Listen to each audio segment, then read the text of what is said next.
Bonjour à tous, bienvenue dans la troisième vidéo de la mini-série autour du sentiment d'imposture, de la confiance en soi et de l'estime de soi. Dans cette vidéo, je vais parler de 3 séries de techniques que vous pouvez mettre en place pour vous permettre d'augmenter votre confiance en vous.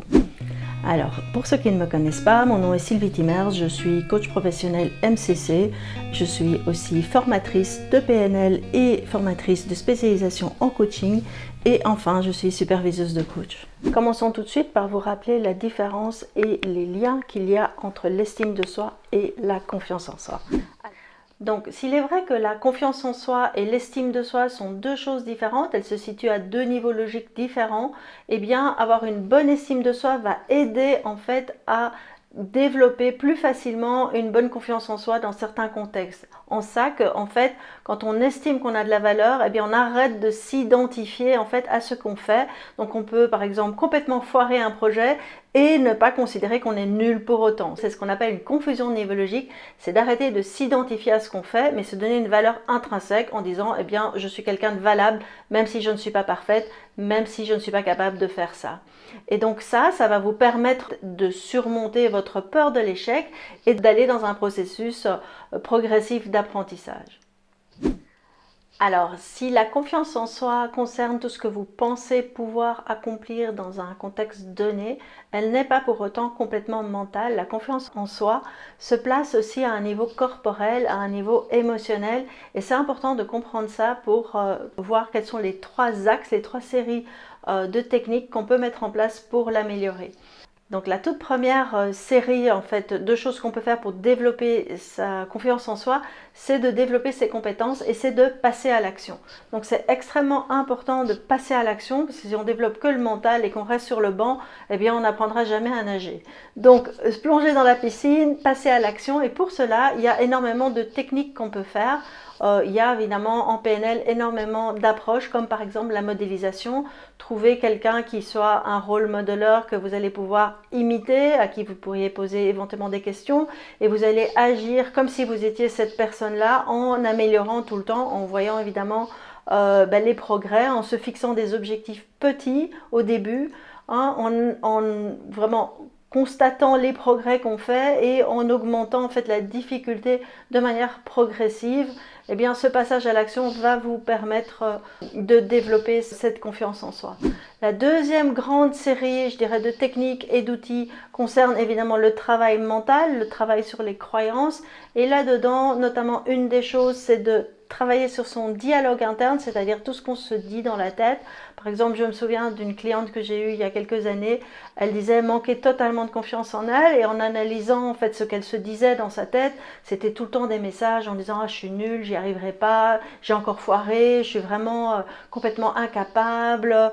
Et donc toute la journée elle se disait des messages comme ça. Un jour je lui ai demandé tiens mais imagine que tu dises exactement la même chose à une de tes filles, à quoi ça ressemblerait? Elle me dit ah mais ça ce serait du harcèlement, ce serait horrible de faire ça à cet enfant.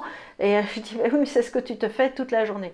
Évidemment probablement qu'elle a modélisé peut-être des messages parentaux, c'est possible, mais en tous les cas il y a moyen de changer son dialogue interne et commencer à se donner des messages d'encouragement ou simplement déjà du silence. L'autre chose qu'on peut faire aussi, c'est commencer à accepter les compliments qu'on reçoit. C'est très surprenant de voir combien de personnes en fait n'acceptent pas les compliments qu'on leur fait, donc n'acceptent pas les messages positifs qu'ils reçoivent en les minimisant, en se justifiant. Donc apprenez simplement à dire merci, ça fera déjà une différence absolument énorme là-dessus. Se donner aussi le droit de l'échec, commencer à considérer l'échec comme un apprentissage, se dire que voilà c'est un chemin, tous ces messages mentaux, les présupposés de la PNL, si c'est possible pour les autres, c'est possible pour moi, on ne naît pas en sachant chanter ou en sachant cuisiner, ça s'apprend petit à petit.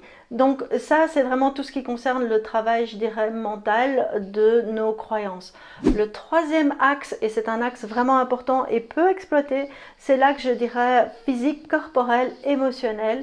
Et là-dedans, il y a toutes les techniques d'ancrage, donc de travailler sur son état interne, Donc par exemple, en se remettant dans une situation de succès où j'ai vraiment pleinement ressenti ce succès, ressenti en fait l'ouverture, la vibration positive à l'intérieur de moi, je peux faire un mouvement, un geste, l'ancrer et du coup allumer cet état positif qui va me permettre de passer à l'action et de surmonter mes doutes, mon incertitude, etc.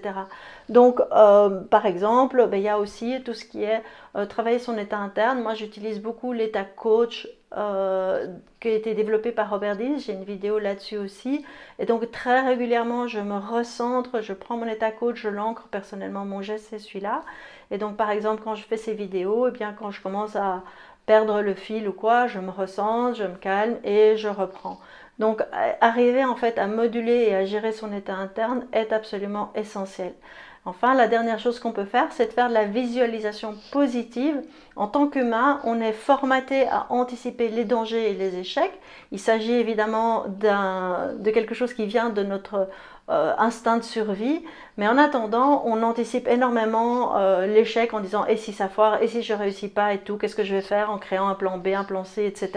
Et on oublie complètement d'anticiper la réussite et de se projeter, de tracer du coup les circuits neuronaux qui vont permettre en fait de se mettre dans une logique en fait de réussite et de succès.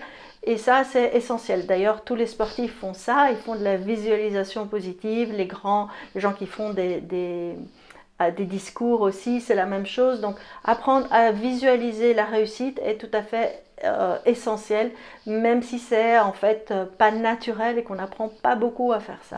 Donc voilà, quelques séries d'outils qui peuvent vous aider petit à petit à développer votre confiance en vous. Je vraiment vous encourage à vous lancer, à plonger dans la piscine, quel que soit votre objectif. C'est vrai que la confiance en soi est contextuelle.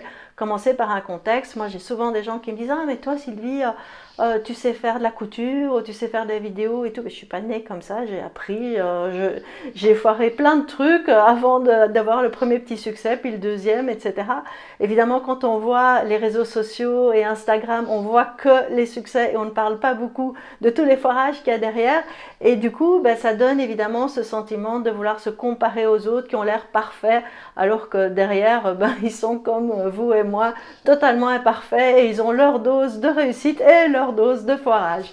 Voilà, j'espère que ce sujet vous a intéressé.